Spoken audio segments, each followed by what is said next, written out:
मित्रों, गीता में श्री कृष्ण बताते हैं कि मैं सभी जगह पर हूँ। वो कहते हैं जो जो श्रेष्ठ चीज़ें होती है वहाँ मैं हूँ। जैसे वो कहेंगे आदमियों में मैं कुबेर हूँ, वृक्षों में मैं पीपल का पेड़ हूँ, महीनों में मार्गशीर्ष का महीना हूँ। तो ऐसे बहुत सारे कहते हैं। वो कहते हैं वो आनंद में रस हूँ। तो कृष्ण क्या कहना चाहते हैं? कृष्ण ये कहना चाहते हैं जो जो चीज़ श्रेष्ठ है, जो जो चीज़ उसकी शिखर में पहुंची हुई है, वहाँ वहाँ मैं हूँ। परमात्मा शिखर है, सबसे ऊंचा शिखर परमात्मा है।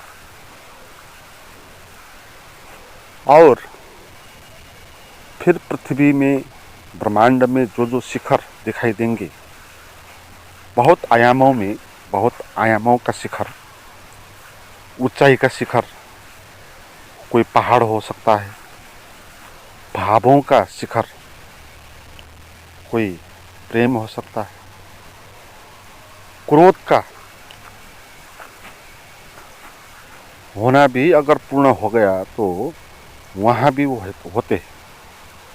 परमात्मा के लिए कोई भी चीज़ गलत सही होती नहीं, मगर हम चीज़ों को गलत तरीके से लेते हैं। परमात्मा को लेना देना नहीं उस चीज़ से, मगर हम उस चीज़ को लेना देना रखते हैं। हम कह देते हैं कि कोई हमको परेशानी हो गई, चिंता आ गया तो बहुत बुरा हो गया, मगर परमात्मा भी वहाँ खड़ा है और उसको वो बात परमात्मा को लेना देना नहीं है।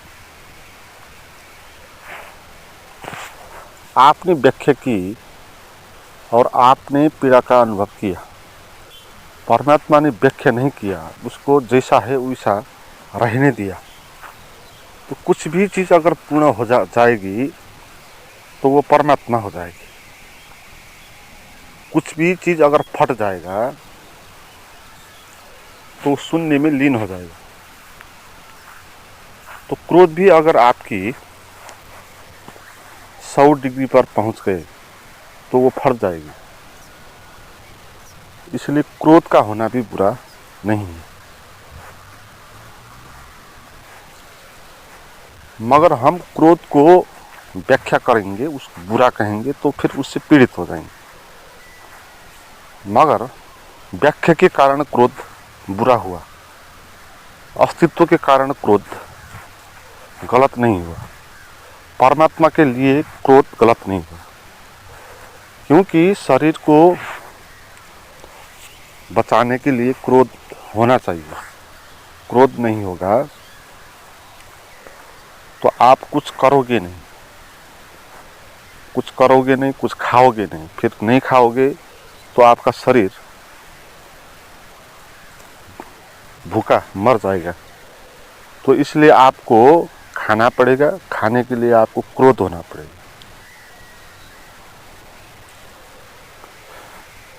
आप कहते हैं सेक्स गलत है, बुरी चीज़ है, मगर अस्तित्व के लिए सेक्स बुरी चीज़ नहीं है। आप उसकी व्याख्या करके पीड़ित हो जाते हैं। अस्तित्व के लिए तो सेक्स तो माध्यम है जिससे आपको भी पैदा किया है। आप भी सेक्स के कारण से ही पैदा हुए हैं। तो सेक्स तो आपको भी पैदा करने की, आपका शरीर का भी पैदा करने की व्यवस्था है। तो ये चीज़ बुरी नहीं हो सकती। अगर ये बुरी हो सकती है तो फिर आप भी बुरे हो, क्योंकि आप सेक्स से पैदा हुए। और जितना भी आप ब्रह्मचर्य का पालन करो, जितना भी आप उपवास बैठो, वो शुद्ध आप होगे नहीं सेक्स से, क्योंकि सेक्स से आप पैदा ही हुए। तो आपको अगर शुद्ध करना हो तो वहाँ जाना पड़ेगा जहाँ शरीर ही नहीं होगा। जब तक ये शरीर होगा तो आप शरीर से मुक्त हो नहीं पाओगे। मगर आप व्याख्या करते हो गलत सेक्स की, इसलिए आप उससे पीड़ित हो जाते हो। परमात्मा उसकी गलत व्याख्या करेगा नहीं। और सेक्स भी अगर स्ट्रीम हो जाए तो 100 डिग्री तक सेक्स का भी एनर्जी पहुंच जाए, वहाँ से भी आपको परमात्मा का दर्शन होता है, हो सकता है। तो उसको संभोग से समाधि की ओर कहते हैं ओशो। तो हर एक चीज़ से हम परमात्मा से जुड़ सकते हैं, ये बात है। कृष्ण आपको यही बता रहे हैं, आप हर एक चीज़ से परमात्मा से जुड़ सकते हो, क्योंकि हर एक चीज़ का श्रेष्ठ होना वही तो परमात्मा है ना। एक हिमालय का हिमाच्छादित होना और सूरज में उसका किरण एक सौंदर्य को उत्पन्न कर देना, ये एक्सट्रीम सौंदर्य है ना, ये शिखर है सौंदर्य का। तो इसलिए यही परमात्मा है। जहाँ जहाँ भी ये एक्सट्रीम होगा वहाँ वहाँ ये सौंदर्य प्रकट होगा।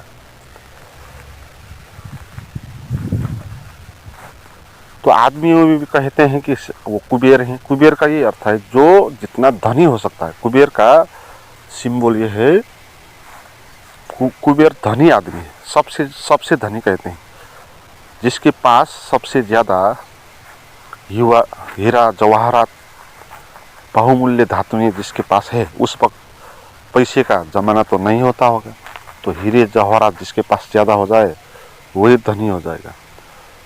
तो कुबेर के पास ज़्यादा हीरे जवाहरात होंगे। तो कृष्ण ये कहते हैं कि मैं भी कुबेर जैसा हीरे जवाहरात से भरा हुआ है ना। परमात्मा के पास बहुत हीरे जवाहरात है, ये सभी कुछ परमात्मा का।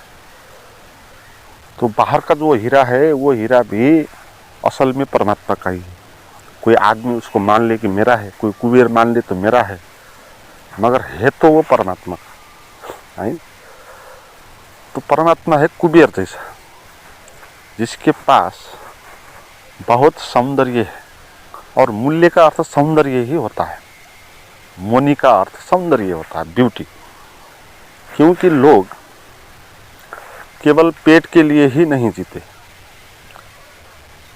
अगर उनका पेट भर जाए तो उसको आनंद चाहिए, कुछ अच्छा अनुभव चाहिए, तो वो अच्छा अनुभव सौंदर्य उनको दिलाता है। इसलिए लोग सौंदर्य के लिए धन खर्च करते हैं। तो सौंदर्य धन हो गया, इसका वैल्यू है।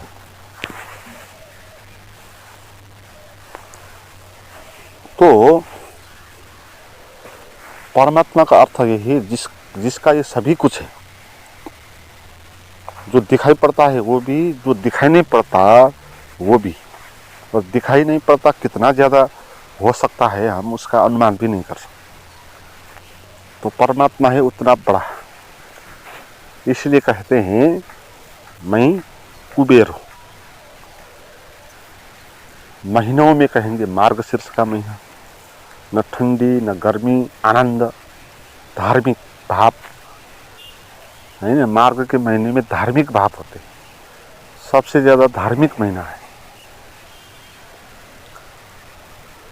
ये ऐसा होता है ना। बहुत चीज़ों में कोई चीज़ हीरा की तरह चमक जाती है। महीने तो बहुत है, 12 महीने हैं, उनमें से ये एक ऐसा महीना है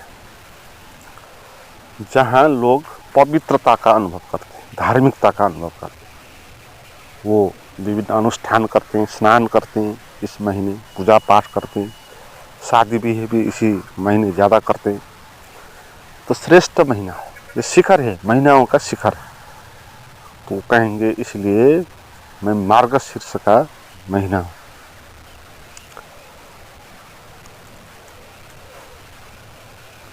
तो यही बात है कि परमात्मा सभी जगह है, मगर उस जगह के सबसे श्रेष्ठ रूप में परमात्मा होगा। परमात्मा हर किसी जगह पर होगा, मगर वहाँ वो श्रेष्ठ रूप में होगा। कहे इसलिए कि हम भी परमात्मा हैं।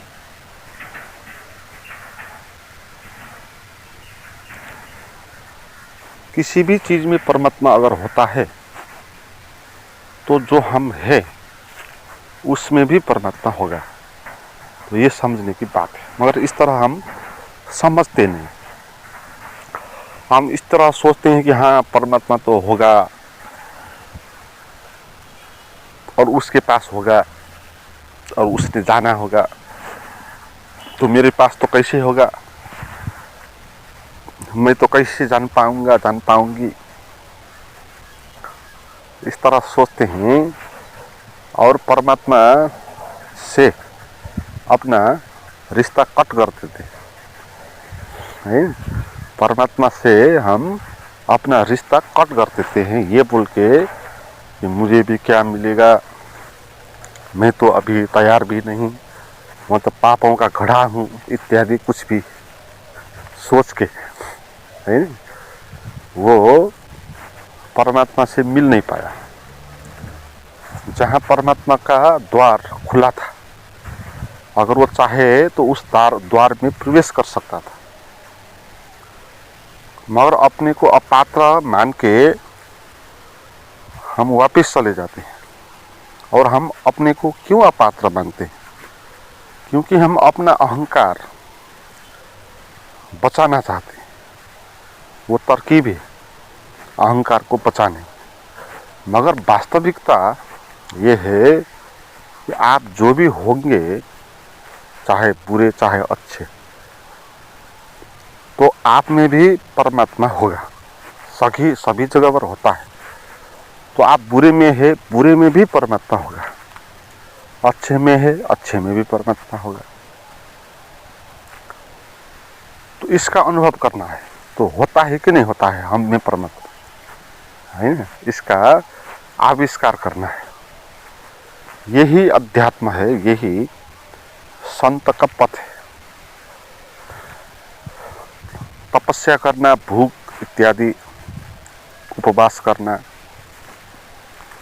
ये असल पंथ नहीं है। ब्रह्मचर्य में बैठना, अध्यात्म का असल पंथ यही है कि आप परीक्षण करते रहो कि आप परमात्मा हो कि नहीं है। शास्त्रों में कहते हैं परमात्मा है, और कहते हैं सभी जगह पर है, और ये भी कह देते हैं तुम्हारे भीतर भी परमात्मा है, अहम ब्रह्मास्मि तक कह देते हैं।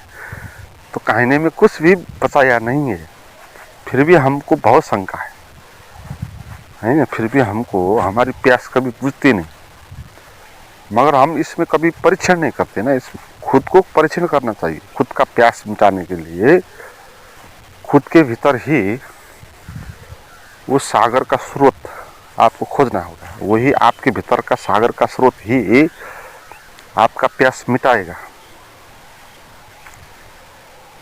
तो परीक्षण करने में जो भी हम करेंगे उसी को साधना कहेंगे, उसी को हम ध्यान कहेंगे। ध्यान का अर्थ यही है कि आप तैयार हो गए परीक्षण करने को कि आपके भीतर परमात्मा होता है कि नहीं होता है। शास्त्रों में लिखा है कि होता है, तो उस बात को मान के हम चलेंगे। मगर बाहर जो कहा है उसको जान के ही हम परमात्मा को नहीं जानेंगे, उस बात को समझकर नहीं जानेंगे। वो अपने भीतर हमको देखना चाहिए वो होता है कि नहीं होता है ना। तो कृष्ण सभी कुछ कहेंगे, इसमें मन भी मैं हूँ कहेंगे, शरीर भी मैं हूँ कहेंगे सभी कुछ जो भी है वो सभी कुछ मैं हूँ। और मैं धागा की तरह, जैसे माला के भीतर, माला में जैसे धागा जोड़ता है सभी को, ऐसे ही मैं इस अस्तित्व को जोड़ के स्थित हूँ। तो यहाँ तक वो कह देते हैं, है ना? कृष्ण ने कुछ बताया नहीं, शब्दों से जितना कहा जा सकता है वो सभी कुछ तो बता ही दिया है ना। तुम नहीं हो ये भी कह दिया, परमात्मा है, और तुम अपने को बीच में मत लाओ, अकर्ता बनो, निमित्त बन जाओ, है ना। तो निमित्त बनने की बात है, वो भी ये भी कह देते हैं। वो रास्ता क्या है वो भी कह देते हैं, सभी कुछ कह देते हैं। परमात्मा क्या है कह देते हैं, तुम में परमात्मा है कि नहीं ये भी कह देते हैं, और उसको जानने के लिए विधि क्या क्या करना है वो सब विधि भी वो बता देते हैं। तो परम है, कल्याणकारक है श्री कृष्ण। तो हमको अब परीक्षण करना चाहिए अपने में कि होता है कि नहीं होता है, और निमित्त होना सीखना होगा, अर्थात अपने को बीच में हटाना होगा, क्योंकि हम बीच में खड़ा होकर जो परमात्मा है उसको नहीं होने दे रहे। हम है तो परमात्मा है, अगर सभी जगह परमात्मा है तो हम भी परमात्मा है ना। आपको मानना ही पड़ेगा, अगर ये बात मानते हो कि सभी जगह परमात्मा होता है तो आपको मानना ही पड़ेगा कि आपके भीतर भी परमात्मा है। अगर आप मानते नहीं, ये तो मानते हो कि सभी जगह होता है मगर मैंने अभी तक जाना नहीं, या अभी मैं हूँ नहीं, इस तरह आप व्याख्या करेंगे तो इससे ऐसा नहीं होगा कि आप परमात्मा नहीं रहोगे, है ना। ये तो आपकी मान्यता हुई, आपने अकर्ता भाव में रहना जाना नहीं, तो इसलिए आपको दिखाई नहीं पड़ा परमात्मा का सौंदर्य। आपको अपने होने का पीड़ा अनुभव हुआ, मैं का होने का अनुभव है पीड़ा, परमात्मा का होने का अनुभव है आनंद। तो आप परीक्षण कर सकते हैं आपके भीतर, अगर आनंद हुआ आपको तो वो परमात्मा का अनुभव है, आप परमात्मा अनुभव कर रहे हैं। तो ध्यान में अब आप कर सकते हो ये अनुभव कि आप परमात्मा हो। ये कोई भी बड़ी बात नहीं है, ये बात ना समझना बड़ी बात नहीं है कि मैं परमात्मा हूँ। सभी ने कहा है और हम इसको देखना है, और देखने के लिए ध्यान में बैठना है या अकर्ता भाव में बैठना है। इस भाव में बैठना है आपको जैसे कि आप नहीं हो, है ना। आपने धीरे धीरे अपने होने को विदा कर दिया, और जो है उसी को आपने होने दिया। आपके शरीर में, मन में, जहाँ भी जो भी हो रहा है उसको आपने होने दिया, और बीच से आप हट गए। बुरा हो रहा है तो भी ठीक है, आप बीच से हट गए तो बुरा को पूरा होने दिया आपने। तो उस बुरा में भी आप जानोगे कि परमात्मा होता है और आप परमात्मा हो।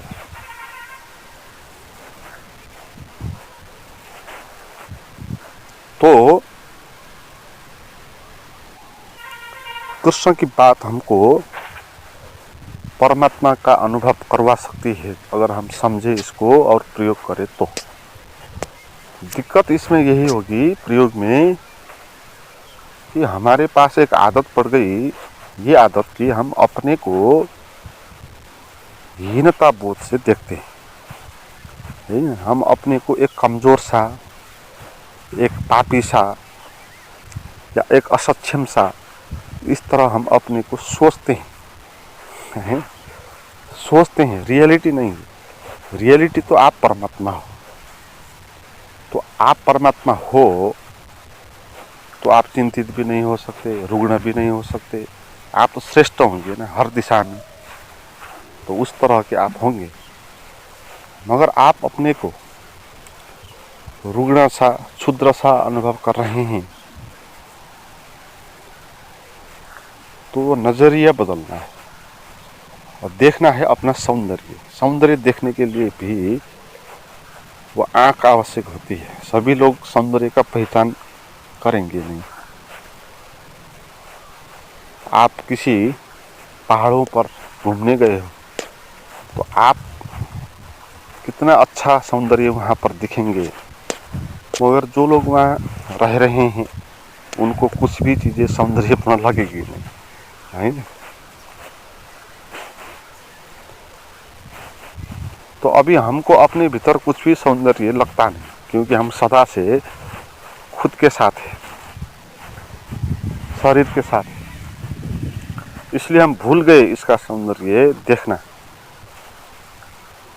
वो आदमी जो पहाड़ पर ही रहते थे, वो भूल गए कि उस पहाड़ियों में सौंदर्य है, क्योंकि वो सदा से उसके साथ ही था और रहेगा। तो उसका वैल्यू कम हो गया, तो हमारा भी वैल्यू कम हो गया। तो हम फिर इसको इस तरह देखते हैं, एक दिक्कत की तरह। तो जो पहाड़ में बैठने वाले लोग हैं उनके लिए वो पहाड़ दिक्कत देने वाले होंगे। आज भी ये पहाड़ दिख रहा है, कल भी, परसों भी। जब मन में क्रोध आएगा तब ये पहाड़ भी एकदम डरावना लगेंगे, उनको सौंदर्य उनको दिखाई नहीं पड़ेगा। ठीक ऐसा ही हमारे साथ हो गया। हम भी इस शरीर को, विचारों के केंद्र को मैं मानकर जीने के कारण अपने भीतर ऐसे ऐसे पीड़ा अपने खड़ा कर दिया, और उस पीड़ा की आंख से हम देखेंगे अपने को भी, विचार को भी, तो हम वहाँ कुछ सौंदर्य देख नहीं पाएंगे, है ना। तो ध्यान में आपको आंख साफ करके देखनी है ना, अच्छे से देखना है, शुरू से देखना है, शुरू से देखना होगा, तभी आपको वो सौंदर्य का अनुभव होगा। पहले देखा गया अनुभव बीच में आ गया तो आप फिर उस सौंदर्य को देख नहीं पाओगे। तो इसलिए पहली बार आपको सौंदर्य ज़्यादा दिखाई पड़ेगा उस पहाड़ियों पर। आप भी वहाँ पर रहने लगे 2-4 दिन तो आप उब जाएंगे, वहाँ नहीं, आप दूसरी जगह जाएंगे। पहली बार जब आप देखेंगे वहाँ ज़्यादा सौंदर्य देखेंगे, तो बाद में वो असुंदर असुंदर दिखता जाएगा। तो हम भी अपने को असुंदर असुंदर दिखने लगे, और दिखने के कारण हमको जीवन का अनुभव अब बोझिल सा होने लगा।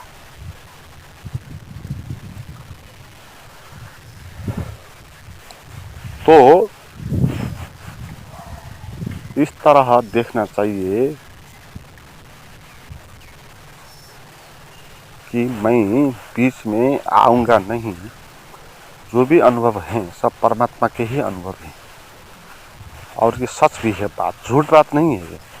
आपको कोई कृष्ण कहते नहीं कि आप झूठ बात का एक्सरसाइज करो, है, जो सच है वही आप अप्लाई करो। ये बात सच है ना कि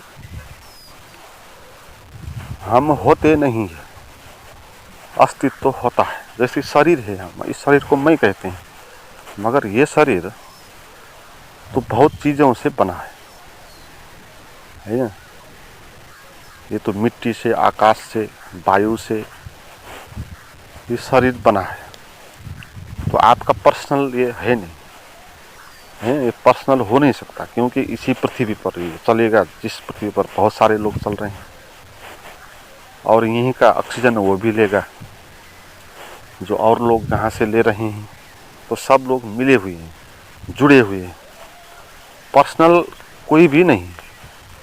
अगर कोई मानता है पर्सनल है तो वो मानता है, रियलिटी नहीं है। वो मान सकता है कि मैं हूँ ये वो, मगर वो जो कुछ भी कहे अपने को मैं हूँ ये वो वहीं से सांस ले रहा है जहाँ से आप सांस ले रहे हो। वो उसी पृथ्वी पर है जिस पृथ्वी पर आप हो, जुड़ा है वो भी, आप भी जुड़े हैं, मगर वो अपने को अलग आपसे विराट कोई ऐसा बता रहा है। तो बता तो सकता है मगर है नहीं। शरीर पर्सनल होता नहीं, ये हर चीज़ों का कॉम्बिनेशन, ये पृथ्वी का है, कह सकते हैं प्रकृति का है, या कह सकते हैं नेचर का है। ऐसे हमारे पास मन है जो भी, वो मन भी हमारा पर्सनल नहीं है। वो मन भी जिस समाज में हमको संस्कार मिला, शिक्षा दीक्षा मिली, उससे निर्मित है। वही विचार हमारे मन में भी चल रहे हैं जो दूसरे के मन में चल रहे होते हैं। हम विचारों को ग्रहण करते हैं। लैंग्वेज सीखना यानी विचारों को ग्रहण करना। एक बच्चा जब पैदा होगा वो अभी विचार से भरा हुआ नहीं होगा, तो बाद में वो जो लैंग्वेज सीखता है उससे वो विचार से भर जाता है। तो विचार भी पर्सनल नहीं है। विचार एक से दूसरे में प्रवेश करती है। भाषा है ना विचार। तो जो आपने भाषा सीखा है वो भाषा कहाँ से आई? आपसे।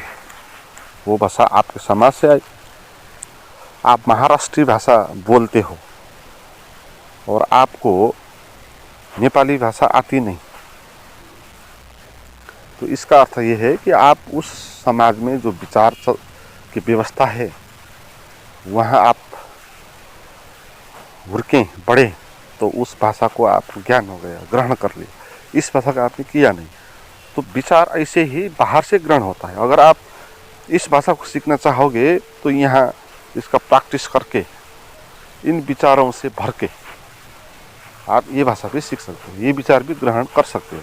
मगर ये जो भी विचार हैं वो बाहर से ही अंदर डालना है। अंदर कुछ विचार है ना। तो इसलिए आप विचार भी नहीं हो, आप शरीर भी नहीं हो, विचार भी नहीं हो। आप मानते हो कि हो, यही गलती है। मत मानो, छोड़ दो। परमात्मा का है विचार भी, शरीर भी। अब शरीर जो कुछ करेगा वो परमात्मा ही जाने, क्योंकि उसी का शरीर है। और विचार क्या चलेंगे वो भी परमात्मा ही जाने, क्योंकि वहीं से आएंगे विचार भी, वहीं जाएंगे। मेरे पास तो रुकेंगे भी नहीं। कोई भी विचार हमारा रुकता नहीं साथ में। और हम मानते हैं कि विचार में हूँ। जिसको हम मानते हैं कि विचार में हूँ, उस विचार को हम कुछ क्षण के लिए रोक भी नहीं सकते। जैसे कोई भी एक अच्छा विचार आप मानते हो कि आप हो, तो उसके रोक के देखो। 1 मिनट के लिए आप उसको रोक के देखो, वो रुकेगा नहीं, है ना, वो चला जाएगा। तो जो चीज़ एक क्षण भी रुकती नहीं, चली जाती है, आती है जाती है बाहर से, तो उसको हम मेरा कहते हैं, है ना, या मैं कहते हैं। मेरा कहना और मैं कहना एक ही बात है। तो मेरा या मैं ना कह के क्या हम किसी क्षण बैठ सकते हैं? ध्यान की कला यही है। और अपने को मैं या मेरा न मानने के लिए आप क्या कर सकते हैं? प्रयास, वही साधना है।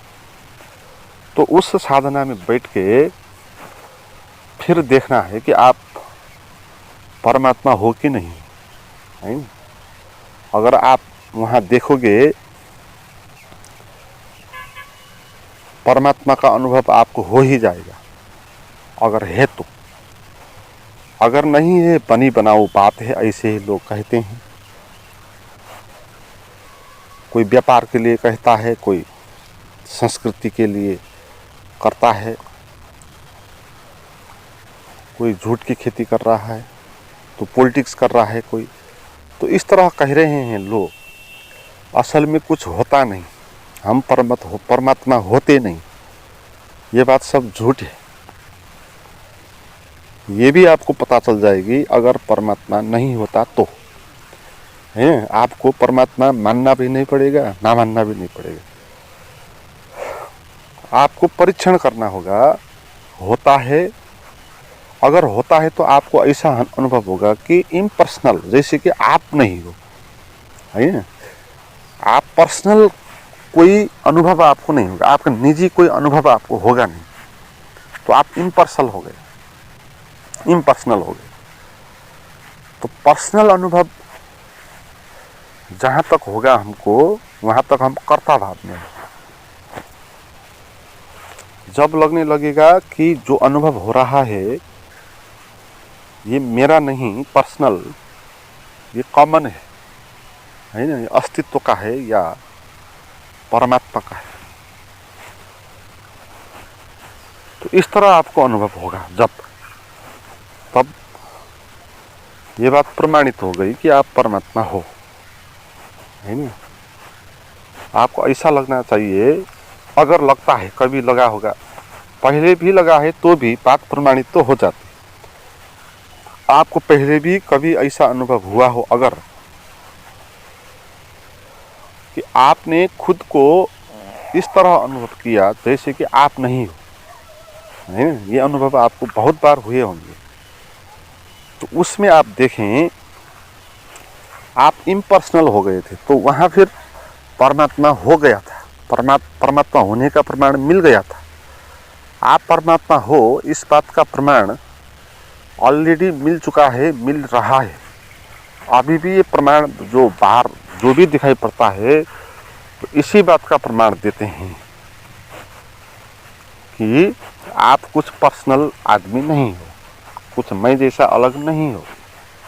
एक पेड़ भी हमको यही कहेगा जब हम उसको देखेंगे तो, क्योंकि पेड़ खुद पर्सनल बन के खड़ा नहीं होगा, है ना। वो अस्तित्व में जुड़ा हुआ, तो उसी में जुड़ेगा, और जो होगा वो अस्तित्व ही जानेगा, तो अस्तित्व का वो माध्यम हो जाएगा। तो कोई आदमी होगा तो उसको आप देखेंगे, उससे भी जानेंगे कि ये आदमी तो दिखता है इतना, मगर सांस ले रहा है इस ऑक्सीजन से, वायुमंडल से, और इसके मन में विचार चल रहे हैं जो भी समाज है। तो ये दिखाई पड़ता है छोटा एक शरीर, मगर भीतर से ये सभी कुछ से जुड़ा है, तो इसलिए ये कुछ अलग नहीं है। अगर वो मानता है कि मैं हूँ, ये कहे कि मान के चल रहा है, तो इसका भ्रम हो।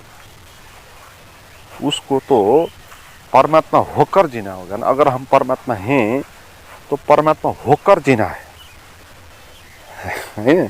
परमात्मा से कुछ काम करवाने के लिए, परमात्मा के आगे झुकने के लिए इस तरह परमात्मा आवश्यक नहीं है। उस तरह परमात्मा आपको सहयोग भी नहीं करता। परमात्मा भी आपको तभी सहयोग करेगा जब आप बीच से हट जाओगे और जो कुछ